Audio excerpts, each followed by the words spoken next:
যেহেতু প্রবাসী বাঙালি ব্যাপকভাবে এই ভোটে অংশ নিয়েছে, সেক্ষেত্রে তার বিজয়ের সংবাদ শোনার সাথে সাথে প্রবাসী বাঙালি অধ্যুষিত জ্যাকসন হাইটস, ব্রুকলিনের চার্লস ম্যাকডোনাল্ড সহ বিভিন্ন এরিয়াতে তার সমর্থকরা তাৎক্ষণিক আনন্দ মিছিলে বলা যায় মিছিলের মতো করে একে অপরের মিষ্টি বিতরণ করেন এবং স্লোগান দিয়ে আমদানিকে বিজয়কে উদযাপন করে।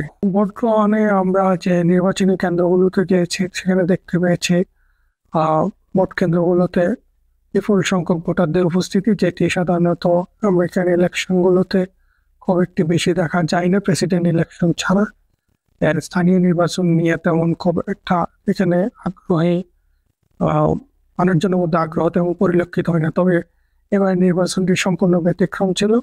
নির্বাচনের প্রচারণা থেকে শুরু করে প্রাইমারি ইলেকশন এবং শেষে আজকে যে চূড়ান্ত ইলেকশনটি হলো, সেখানে বিপুল সংখ্যক মানুষ নির্বাচনী প্রচারণা সহ ভোট কেন্দ্রে এসে ভোট প্রদান থেকে শুরু করে সবকিছুতেই ব্যাপক আগ্রহ উদ্দীপনা লক্ষ্য করা গিয়েছে।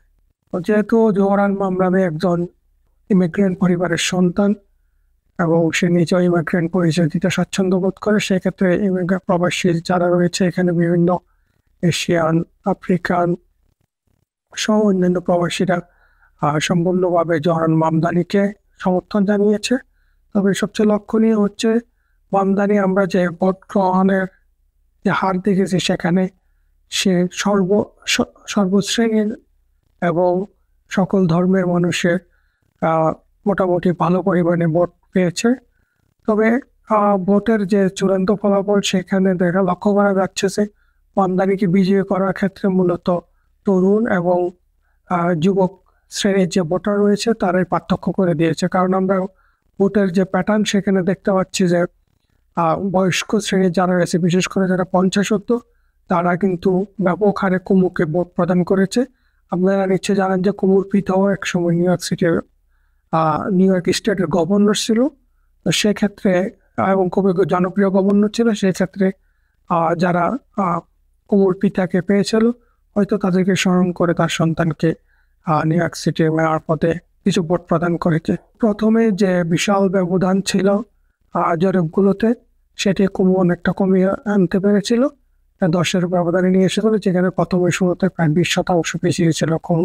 এছাড়া রিপাবলিকান দলীয় আরেক যে প্রার্থী রয়েছে সিলভার, সে মাত্র 8% পেয়েছে, বাট তাকে ট্রাম্প অনুরোধ করেও নির্বাচন থেকে সরাতে পারেনি। সে শেষ পর্যন্ত নির্বাচনের মাঠে ছিল, যেটা মামদানির বিজয়ের ক্ষেত্রে আরেকটি উল্লেখযোগ্য কারণ। বিজয়ের পরে মামদানি তার বক্তব্যে বলেছে সে যে তার এলিট শ্রেণীর রাজনীতিতে যে ধনী শ্রেণীর যে একটা হস্তক্ষেপ সেটি সে ভেঙে দিতে সক্ষম হয়েছে এবং যে ট্রাম্পের হুমকি যে সে নির্বাচিত হলে নিউ ইয়র্ক সিটির ফেডারেল বাজেট কমিয়ে আনবে, তা সত্ত্বেও যে জনগণ তাকে ভোট দিয়েছে, সেজন্য সে আবারও তাদেরকে ধন্যবাদ জানান। আর একটি বিষয় হচ্ছে, যেহেতু প্রবাসী বাঙালি ব্যাপকভাবে এই ভোটে অংশ নিয়েছে, সেক্ষেত্রে তার বিজয়ের সংবাদ শোনার সাথে সাথে প্রবাসী বাঙালি অধ্যুষিত জ্যাকসন হাইটস, ব্রুকলিনের চার্লস ম্যাকডোনাল্ড সহ বিভিন্ন এরিয়াতে তার সমর্থকরা তাৎক্ষণিক আনন্দ মিছিলে বলা যায় মিছিলের মতো করে একে অপরের মিষ্টি বিতরণ করেন এবং স্লোগান দিয়ে আমদানিকে বিজয়কে উদযাপন করে।